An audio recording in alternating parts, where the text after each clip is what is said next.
Hi friends, welcome back to my YouTube channel Harivillu 11.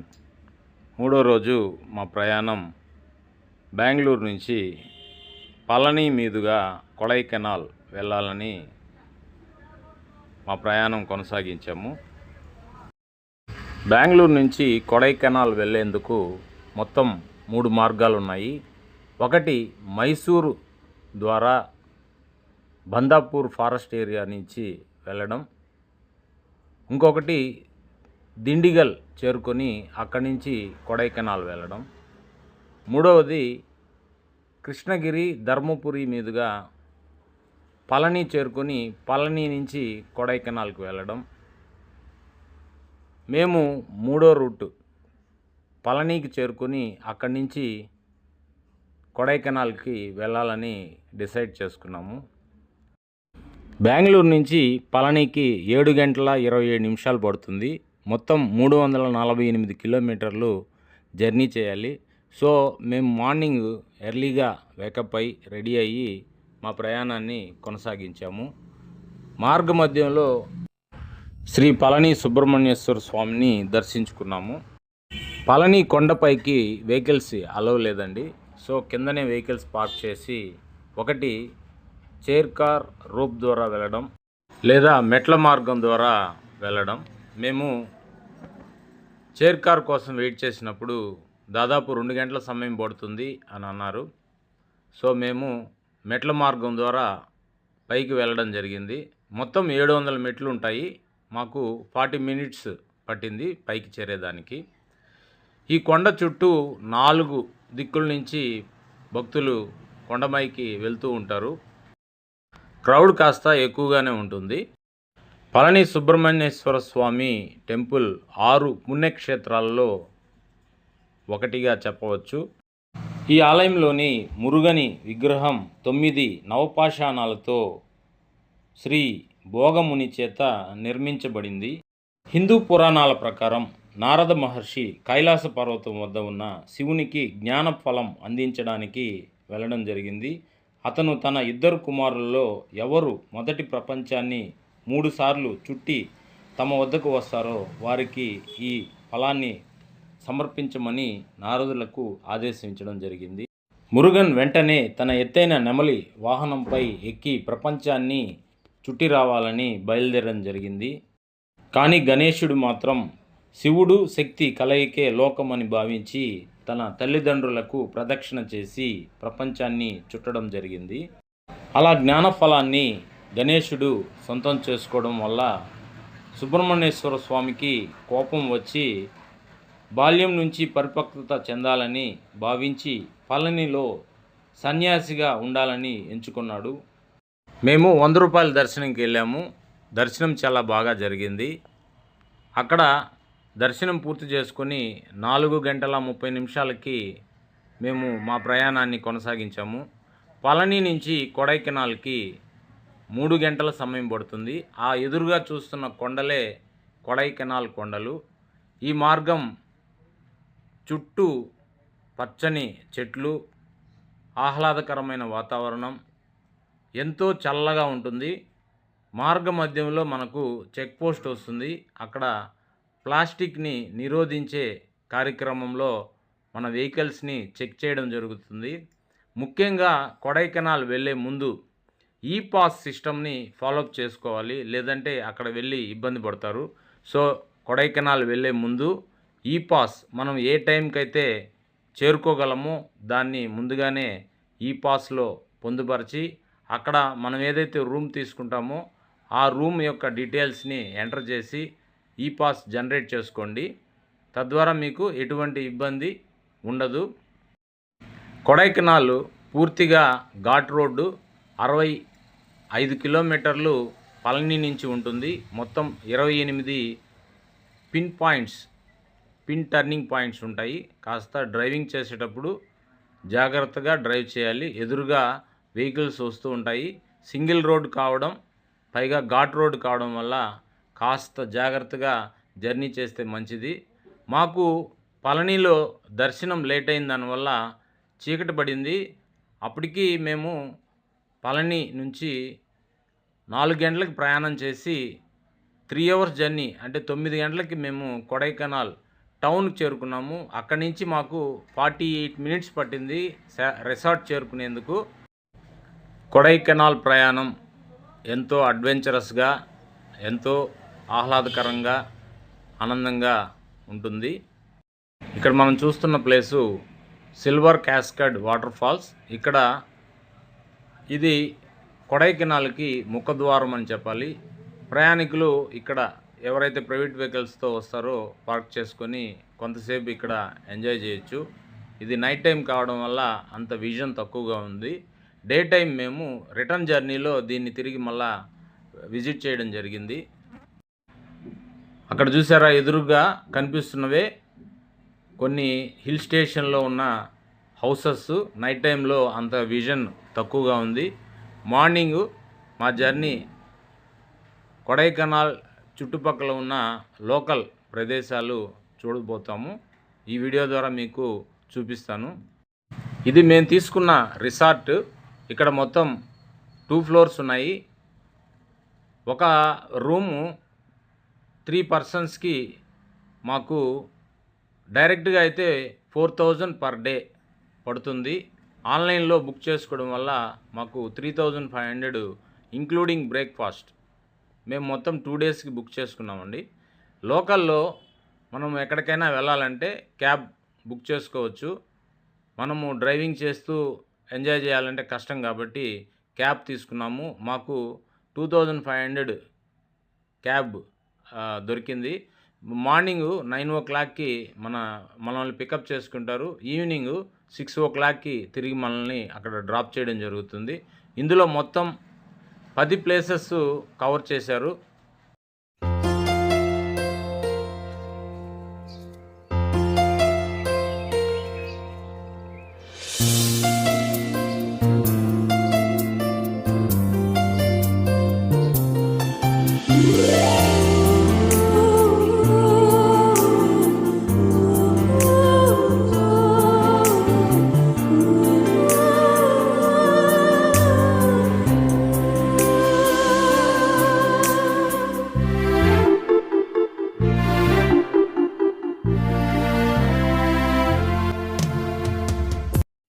Morning లేచి నేచర్ని enjoy చేద్దామని బయటికి రావడం జరిగింది. రోజు మార్నింగ్ 6:30 నుంచి 10 వరకు ఎండ ఎక్కువగా ఉంటుంది. 10 తర్వాత అట్మాస్ఫియర్ సడన్గా టెంపరేచర్ డౌన్ అయ్యి కూల్ అవుతుంది. ఇక్కడ చూశారు కదా, ఇవి పీచ్ ఫ్రూట్స్. నార్మల్గా మన సైడు జామ పండ్లు ఎలా అయితే పండుతాయో ఆ విధంగానే ఇక్కడ పీచ్.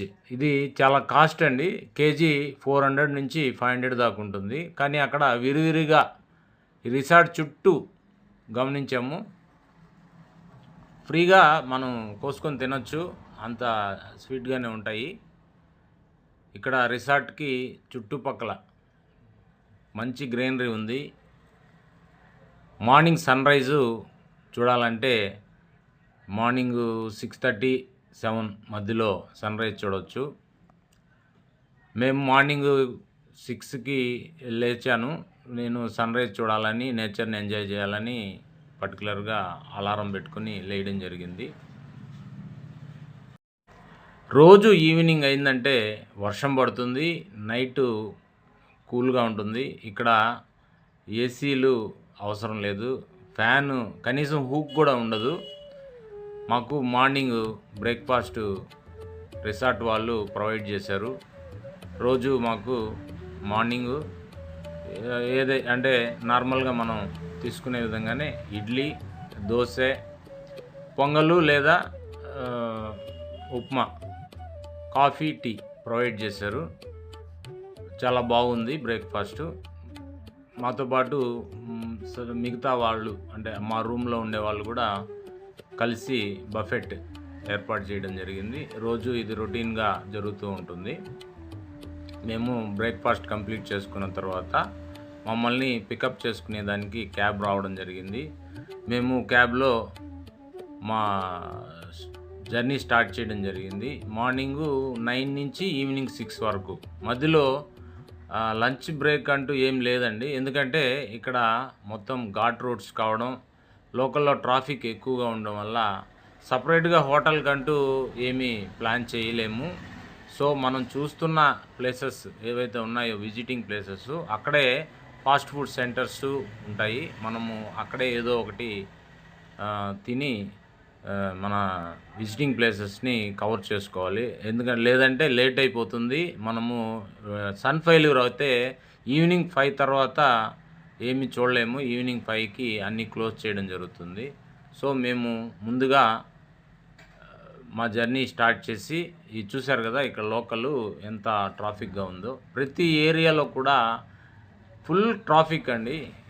ఇది సీజన్ కావడము, లేదంటే రెగ్యులర్గా వస్తూ ఉంటారు, జర్నీ జరుగుతూనే ఉంటుంది ఇక్కడ. సో లోకల్ క్యాబ్ తీసుకోవడం వల్ల మాకు అడ్వాంటేజ్ ఏంటంటే జర్నీ కలిసి వస్తుంది, వెహికల్ పార్కింగ్ టైం ఎక్కువ తీసుకుంటుంది. కాబట్టి కంపల్సరీ డ్రైవింగ్ చేసే వాళ్ళు క్యాబ్ తీసుకుంటే మనము వెళ్ళే ప్లేసెస్ చూడగలము, కన్వీనియంట్గా ఉంటుంది ఫస్ట్ ఆఫ్ ఆల్.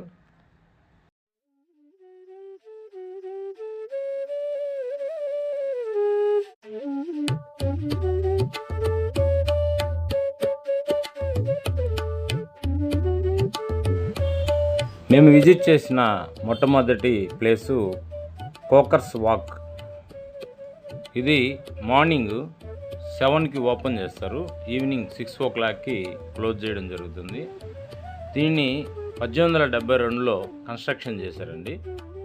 మనకు మెయిన్ రోడ్ నుంచి 1 kilometer వరకు వాకింగ్ పాత్ ఉంటుంది. ఆ పాత్లో మనం నడుస్తూ గ్రీన్ వ్యాలీని ఎంజాయ్ చేయవచ్చు. చుట్టూ సరౌండింగ్ ప్లేసెస్ ఇక్కడ నుంచి చాలా నీట్గా మనం చూడవచ్చు. సన్ రైజ్ కూడా ఇక్కడ చాలా అందంగా ఉంటుంది.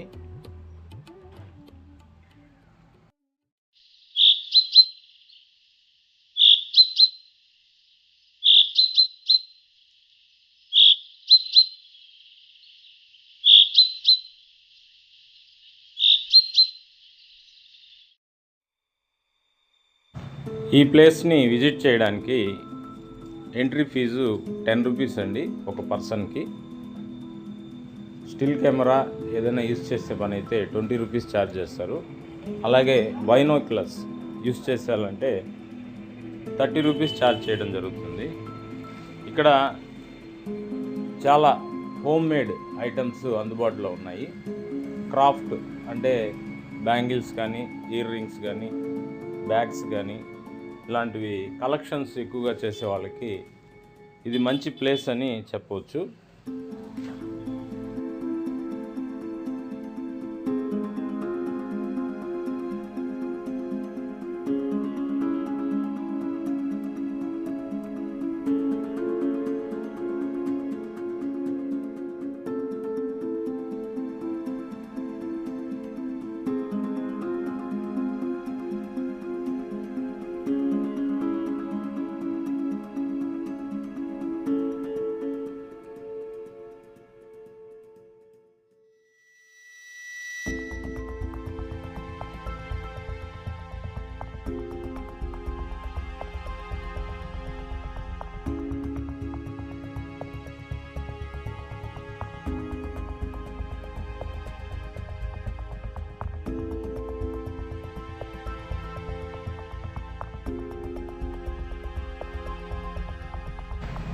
మేము విజిట్ చేసిన second place green valley view point. దీనిని ఒకప్పుడు సూసైడ్ పాయింట్ అని కూడా పిలిచేవాళ్ళు. ఇది దాదాపుగా 5000 అడుగులు లోతు ఉంటుంది.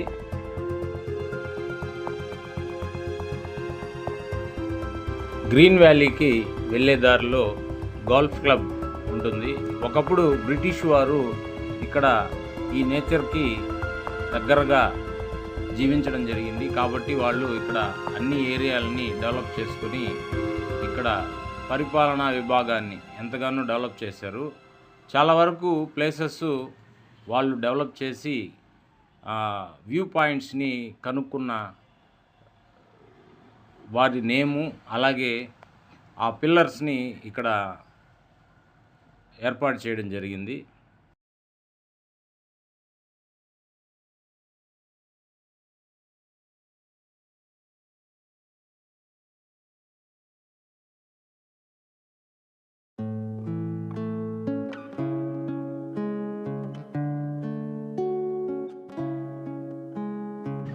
ఈ గ్రీన్ వ్యాలీ వెళ్ళే ప్లేస్లో మేము కొన్ని షాప్స్ని, చాలా వరకు చిన్న చిన్న షాప్స్ అబ్జర్వ్ చేసాము. ఇక్కడ ఎక్కువగా హోమ్ మేడ్ చాక్లెట్స్, అలాగే డ్రై ఫ్రూట్స్ అందుబాటులో ఉన్నాయి. రెడ్ వైన్, ఎన్నో రకాలైన ఫుడ్ ఆర్టికల్స్ చాలా తక్కువ రేట్లో ఎంతో నాణ్యత కలిగినవి వీళ్ళు ఇక్కడ సేల్ చేస్తూ ఉన్నారు.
వివిధ రకాలైన బెర్రీ ఫ్రూట్స్, స్ట్రాబెర్రీ, ఇక్కడ ఎక్కువగా పీచ్, రెడ్ చెర్రీస్, బెర్రీస్ ఎక్కువగా దొరుకుతూ ఉన్నాయి.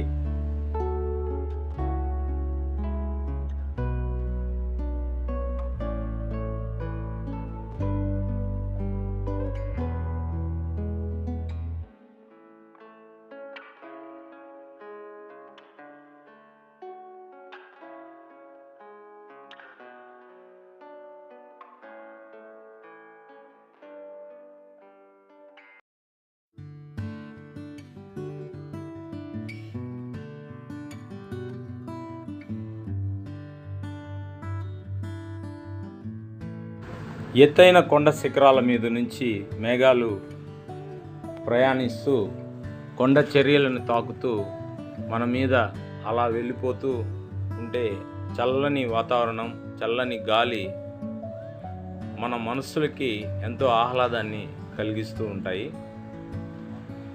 కింద నుంచి మేఘాలు పైకి ఇలా చూశారు కదా, కింద నుంచి మేఘాలు అలాగే పైకి వచ్చి మన మీదుగా వెళ్ళిపోవడం చాలా సంతోషంగా అనిపిస్తుంది, ఆశ్చర్యంగా కూడా అనిపిస్తుంది.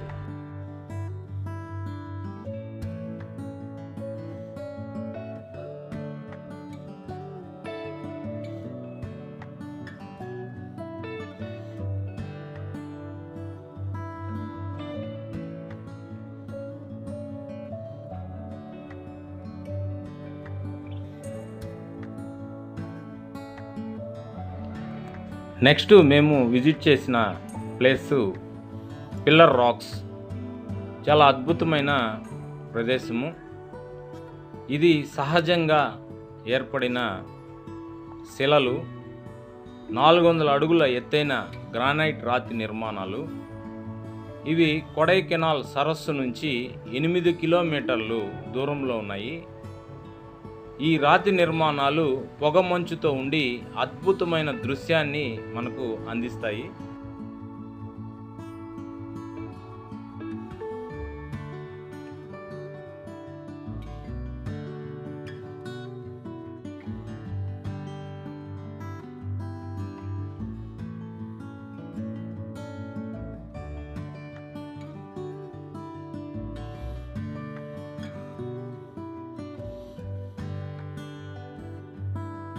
ఈ ప్లేస్ని విజిట్ చేసేందుకు ఎంట్రీ టికెట్ 10 రూపీస్ ఛార్జ్ చేయడం జరుగుతుంది.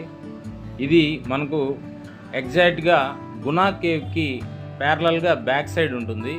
దీనిని దాటుకొని మనం జర్నీ స్టార్ట్ చేస్తే నెక్స్ట్ గునా కేవ్ చేరుకునే అవకాశం ఉంది.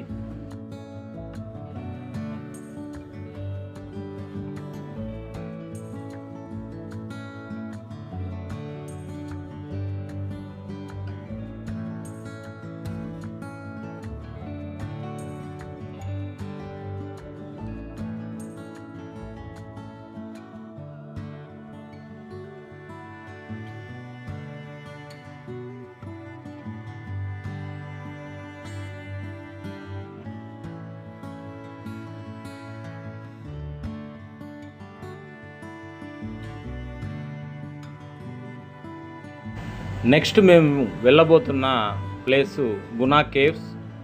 1821లో బిఎస్ వార్డ్ అనే బ్రిటిష్ అధికారి ఈ గుహల గురించి తొలిసారి వెలుగులోకి తెచ్చాడు. ఈ గుహను డెవిల్స్ కిచెన్ అని పేరుతో కూడా పిలుస్తూ ఉంటారు. పోలీసు రికార్డుల ప్రకారం 2016 దాకా 16 మంది ఈ గుహలో వెళ్ళి వాళ్ళు కనిపించకుండా పోయారు. అలా అదృశ్యమైన వాళ్ళలో ఒక కేంద్ర మంత్రి బంధువు కూడా ఉన్నారు.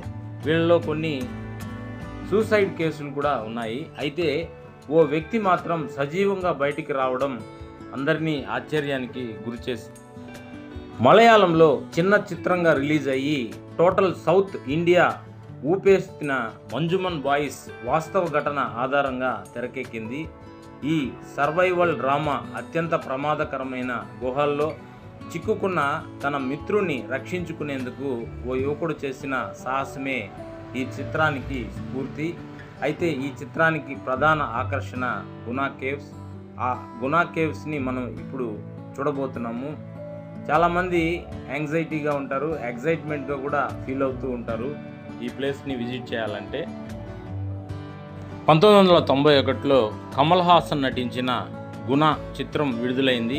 ఈ చిత్రం మేజర్ పోర్షన్స్ ఈ గుహల పరిసర ప్రాంతాల్లో చిత్రీకరించడం జరిగింది. కాబట్టి ఆ చిత్రం సక్సెస్ అయిన తర్వాత ఈ గుహలకు గునా కేవ్స్ అని నామకరణం చేయడం జరిగింది.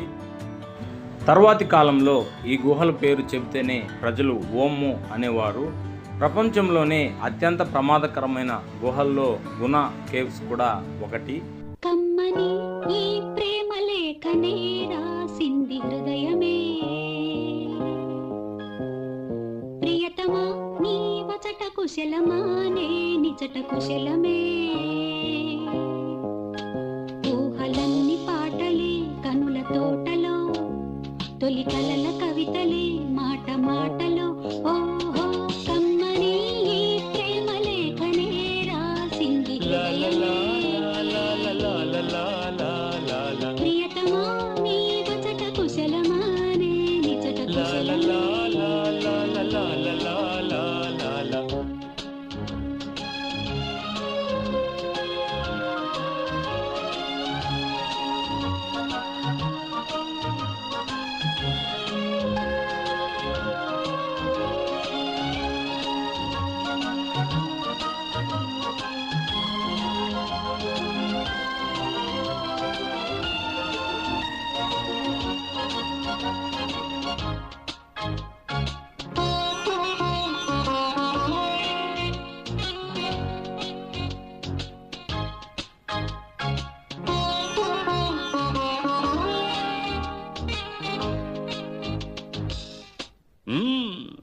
నాకు తగిలిన గాయం అదే చల్లగా మానిపోతుంది. అదేమిటో నాకు తెలియదు, ఏం మాయో తెలియదు, నాకేమీ కాదు అసలు. ఇది కూడా రాసుకో. అక్కడక్కడ పువ్వు నవ్వు ప్రేమ అలాంటివి వేసుకోవాలి. ఇదిగో చూడు, నాకు ఏ గాయం అయినప్పటికీ ఒళ్ళు తట్టుకుంటుంది. నీ ఒళ్ళు తట్టుకుంటుందా? తట్టుకోదు. మాదేవి ప్రేమ.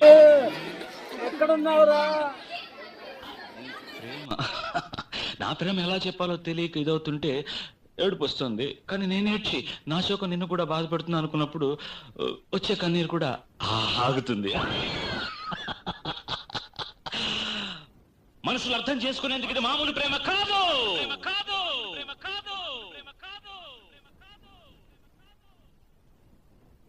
అగ్నిలాగా స్వచ్ఛమైనది.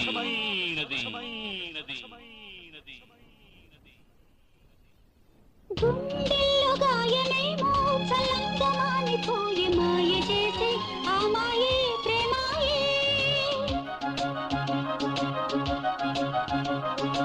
ఎంత గాయమైన గానీ నా నేనికేమి కాదు. పువ్వు సోకి నీ సోకు కందేనే. వెలికి రాని వెర్రి ప్రేమ కన్నీటి ధారలోన కరుగుతున్నది.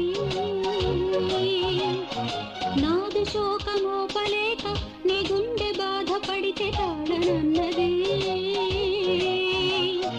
మనుషులెరుగలేరు మామూలు ప్రేమ కాదు, అగ్ని కంటే స్వచ్ఛమైనది. మమకారమే ఈ లాలి పాటగా రాసేది హృదయమా. ఉమాదేవిగా శివుని అర్ధభాగమైనాలోన నిలువుమా. శుభ లాలి లాలి జో లాలి లాలి జో, ఉమాదేవి లాలి జో లాలి లాలి జో. మమకారమే ఈ లాలి పాటగా రాసేది హృదయమా. నెక్స్ట్ మేము విజిట్ చేసిన ప్లేసు పైన్ ట్రీ ఫారెస్ట్. దాదాపు 15 రకాల పైన్ ట్రీస్ ఇక్కడ అభివృద్ధి చేశారు. 1905 నుంచి 1915 వరకు, అంటే దాదాపు 10 సంవత్సరాలు ఈ ఫారెస్ట్ని డెవలప్ చేసేదానికి ఫారెస్ట్ డిపార్ట్మెంటు ఎన్నో రకాల కార్యక్రమాలు నిర్వహించింది. ఇక్కడ నేచర్ చాలా అద్భుతంగా ఉంటుంది. ఫోటోగ్రఫీ ఇంట్రెస్ట్ ఉండేవాళ్ళు, హార్స్ రైడింగ్ ఇంట్రెస్ట్ ఉండే వాళ్ళకి ఈ ప్లేస్ చాలా బాగా నచ్చుతుంది. ఎంట్రీ ఫీజు 10 రూపీస్ అండి. మీరు ఇలాంటి ప్లేసెస్కి విజిట్ చేసేటప్పుడు ఫోన్పే, జీపేని అందుబాటులో ఉందని దయచేసి ఎవరు భావించకండి. వీలైతే ఇక్కడ ఒక 1000 రూపీస్కి చేంజ్ తీసుకొచ్చుకోండి. ఎందుకంటే కొన్నిసార్లు ఈ ఫారెస్ట్ ఏరియాలో నెట్వర్క్ సరిగ్గా అందుబాటులో ఉండదు. అలాంటి సమయంలో మనం అమౌంట్ చేతిలో ఉంటే ఇబ్బంది లేకుండా ఉంటుంది.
నెక్స్ట్ మేము విజిట్ చేసిన ప్లేసు అప్పర్ లేక్ వ్యూ. ఇక్కడ నుంచి lake, Kodaikanal lake complete view మనం చూడవచ్చు. నేచర్ చాలా బాగుంటుంది. చుట్టుపక్కల ఉన్నటువంటి విలేజెస్, అలాగే కొండలు, వాటి మధ్యలో ప్రవహిస్తున్న సెలయేర్లు ఇక్కడి నుంచి మనం స్పష్టంగా చూడవచ్చు.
తలిచే నేనే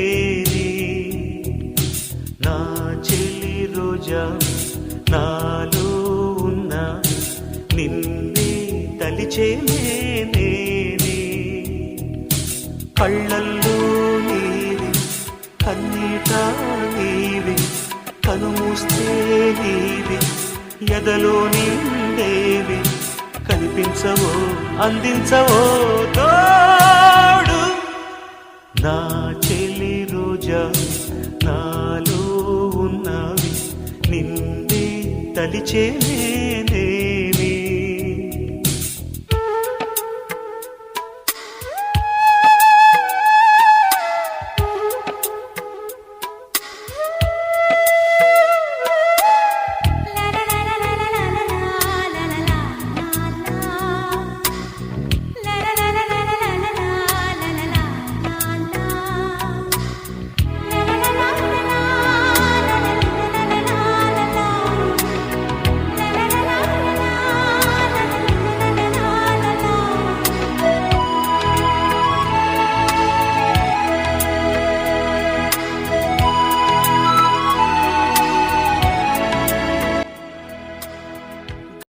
నెక్స్ట్ మాకు చాలా బాగా నచ్చిన ప్లేసు బియంట్ పార్క్ అండి.